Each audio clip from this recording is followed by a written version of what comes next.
Does anybody watching remember the ebox 2.0? I found a church, by the way. I like this bike a lot because it's even smaller than the Surron Lightbee, and it's still a powerful emoto. A 60-volt battery, 2-kilowatt motor, and the price tag was super affordable. It was like $1,600. Well, they just came out with a 3.0 model, and I gotta say, I like this one even more. So taking a look at this new model, the big change here is the battery. Stock is 72 volts. That is very impressive. The capacity isn't huge, it's 20 amp hours. So that's a watt hour capacity of 1,440. Okay, we're gonna get out of here. This church is playing like a whole song. So yeah, this thing is now 72 volts. And they also manipulated the frame a little bit. It's similar to the 2.0 model, but apparently the head tube angle and the overall geometry was just improved slightly. So that's good to see. But the main thing about this bike is just that now it has a stock 72-volt battery and a fantastic chassis, which makes it highly upgradable. In fact, the bike actually doesn't even come with a motor or a controller. Interesting move on behalf of the company. They do sell a motor, so if you wanted to, you could pick it up. It's like $400, and the power is 2,500 watts. But I think the idea here is that the aftermarket will become rich, and you can put in much more powerful motors and controllers. The frame is robust, it can handle a lot of power, and the battery, already 72 volts, and it's 180 amps. Multiplying the amperage times the voltage, that means that this could theoretically support a motor up to around 10 kilowatts. So it has a high ceiling. This thing is not a toy. There's also an off-road and on-road version, the difference being the wheel set.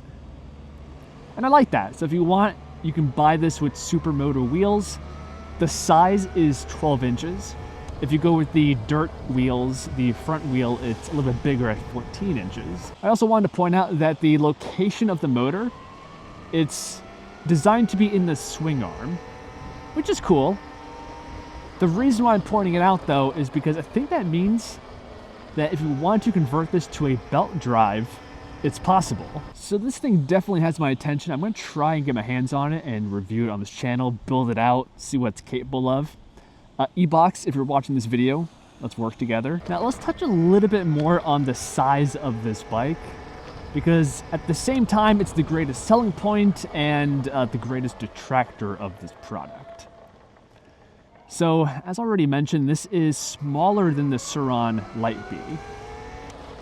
Not by that much, but it is smaller, and a lot of that does come from just the wheels being small. But the reason why I find this form factor attractive is because it makes the bike more versatile. And what I mean by that is if you want to throw it in the back of an SUV, this is small enough that you can do that without having to disassemble the entire bike. Also, if you live in a city, I think this thing is perfect, because you can easily take it on and off the subway, up and down staircases. So it's more practical in that kind of environment, but yet it retains the form factor, the general feel of an electric dirt bike. You could always go with the high-powered electric scooter in the city. That's a very popular option, but a dirt bike slash a smaller pit bike, the feel, the riding ergonomics is just different.